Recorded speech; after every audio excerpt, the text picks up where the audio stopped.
বৰপেটাত AIUDF দলৰ গৰা খহনীয়া AIDFৰ প্ৰতিষ্ঠাপক নেতা তথা AIDFৰ কেন্দ্ৰীয় কমিটিৰ সম্পাদক ইলিমুদ্দিন দেৱানৰো কংগ্ৰেছত যোগদান। ইলিমুদ্দিন দেৱানে 2011 চনত চেঙাৰ পৰা AIDF প্ৰাৰ্থী হিচাপে নিৰ্বাচনত প্ৰতিদ্বন্দ্বিতা কৰিছিল। বিএছপি আৰু AIDFৰ নেতা কৰ্মীসকলক কংগ্ৰেছলৈ আদৰণি জনাই ইলিমুদ্দিন দেৱানে। একচুৱেলি মই AIDFটো এৰাৰ কষ্ট পাইছো, হৃদয়খন ফাটিয়ে গৈছে ক'ব পাৰে আপোনালোকে। কথা হ'ল দলটো 2005 চনত যেতিয়া জন্ম হয় তেতিয়াৰ পৰা মই দলত লাগি আছো আৰু সেই সময়ত প্ৰত্যেক সমষ্টিত হ'বলৈ এজনকৈ AIDF নাছিলে। মৰহম হাইদৰ ভূঞা চাহাবক লৈ কেনে এই দুজনৰ হাত ধৰি ধৰি এই দলটো বহুত কষ্ট কৰিছিলো, কৰি এটা শীৰ্ষত আনিছিলো। দলটো যেতিয়া ভাল হৈ গ'ল আগবাঢ়ি আনিলো আৰু এটা সময়ত এনেকুৱাও আছিলে টকাৰ অভাৱত দলটো কোনো কৰি পৰা নাছিলে আৰু তেতিয়া বৰপেটা জিলাত ফাইনেন্সাৰ নাছিলে। মৰহম বৰপেটা সমষ্টিৰ MLA সন্মানীয় আব্দুৰ ৰহিম সাহেব, আমাৰ সৰুক্ষেত্ৰী প্ৰাক্তন MLA আলী হুছেইন সাহেবক স্বীকাৰ কৰিব লাগিব। তেখেতো বহুত ত্যাগ কৰি আৰ্থিক মানসিক দি কিনে এই দলটো আগবাঢ়ি লোৱা হৈছিল, তাৰ লগত ময়ো আছো। যেতিয়া বৰপেটা জিলাত চেঙা সমষ্টিত ফাইনেন্সৰ দৰকাৰ তেতিয়া বহুত আদৰৰ আছিল। দলটো যদি দুৰ্বল আছিল খুব আদৰৰ আছিল, কিন্তু দলটো যেতিয়া শীৰ্ষত হল আৰু কৰিম বৰভূঞা সাজু বুলি কয়, সি যেতিয়া বৰপেটা দায়িত্ব ললে আৰু মুফতি শামছুদ্দিন সাহেব যেতিয়া এই বৰপেটা জিলাৰ সভাপতি হল তেতিয়া পুৰণা কৰ্মীবিলাক আঁতৰত ৰাখি একনাত্মবাদ কৰিব ধৰিলে। তেতিয়া দুখ লাগিল, আমি দল জন্ম দিলো, আমি কষ্ট কৰিলো, যিকোনো সিদ্ধান্ত লয় আমাক নজনায়, হোমষ্ট্ৰী কমিটি বনায় নজনায়, কাৰোবাক এপইণ্টমেণ্ট আগতে কিন্তু মুফতি চাব প্ৰেচিডেণ্ট হোৱাৰ আগতে প্ৰত্যেকটা বস্তু সৰু সৰু বস্তুলৈ মচৰা হৈছিলে বৰপেটা জিলাত বহি কিনে এই বস্তুটো কৰিব বিচাৰো কি হয়, এইটো কৰিলে কেনে কব, এটা ভাল মচৰা হৈছিলে। কিন্তু কৰিম বৰভূঞা যেতিয়া দায়িত্ব ললে বৰপেটা আৰু মুফতি শামছুদ্দিন সাহেব যেতিয়া প্ৰেচিডেণ্ট হল তেতিয়া কোনো মচৰা নোহোৱা হৈ গল। 2021 নিৰ্বাচনত আজমল সাহেবৰ লগত আমি বহিলো চবেই।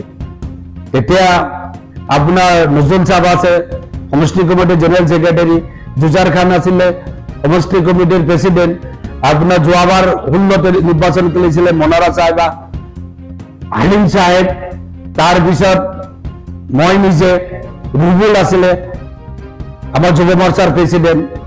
তেতিয়া হাইকমাণ্ডৰ লগত বহিলো, তেতিয়া ক'লে আমি এইটো চেঙা সমষ্টিৰ MLA-টো নিৰ্বাচনৰ কাৰণে আমি MLA ইলেকশ্যনটোৰ কাৰণে আমি কংগ্ৰেছৰ এৰি দিছো, চুবু চাবক এৰি দিছো। তেখেত 4বাৰৰ MLA, কেবিনেট মিনিষ্টাৰ আছিলে, ৰাজ্যিক মিনিষ্টাৰ আছিলে, চেয়াৰমেন আছিলে, গতিকে আমি বাধ্য কৰি আমি সমষ্টি হৈছো। ভাল কথা, এলায়েন্স হৈছে। যেতিয়া আশ্ৰাফুল কোনো দল কৰা নাই, সংগঠন কৰিছিলে, তাক যেতিয়া বাগবৰত ডিক্লেয়াৰ দিলে, কাৰোৰ লগত ডিছকাছ নাই, কাৰোৰ লগত আলোচনা নাই, একচেটিয়া মানে একনাত্মবাদ। কমচে কম দলটো আমি বনাইছো, তো খেতিটো আমি কৰিছো।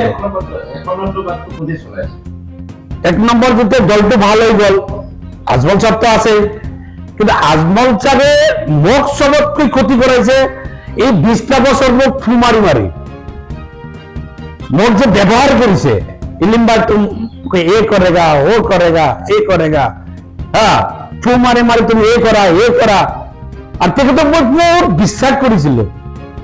আপুনি বিশ্বাসঘাতক কৰিছে নেকি? মোৰ লগত কোটি % বিশ্বাসঘাতক কৰিছে।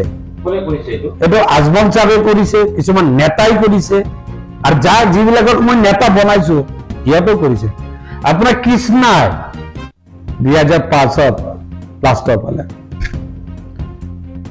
কৃষ্ণাক মগৰমত নামাজ পঢ়ি আছিলো, নামাজৰ একাত আমাৰ জমিয়তৰ সাধাৰণ সম্পাদক আছিল বোলে আতাৰ ৰহমান চাপমালৰা তেখেত আছিল লগতে কিন্তু ভদ্ৰদাস বল চাপ মোক এটা কথা কৈছিলে আল্লাহ যদি তোমাক ইষ্টাবলিছ কৰিছে সমাজৰ কাৰণে কৰ্মৰ কাৰণে কিবা এটা কৰা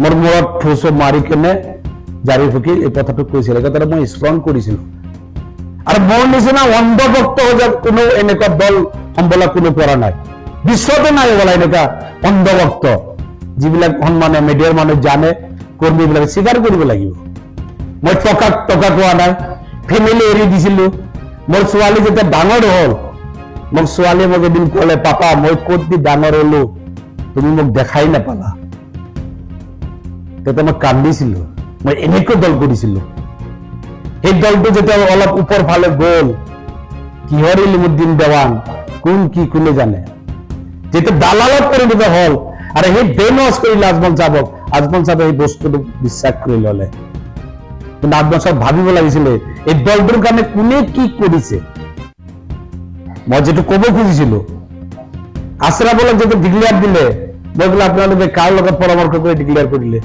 টিকেট আপোনালোকে দিব আমি সন্মানৰ ব্যক্তি এজন দিয়ক কয় না নাই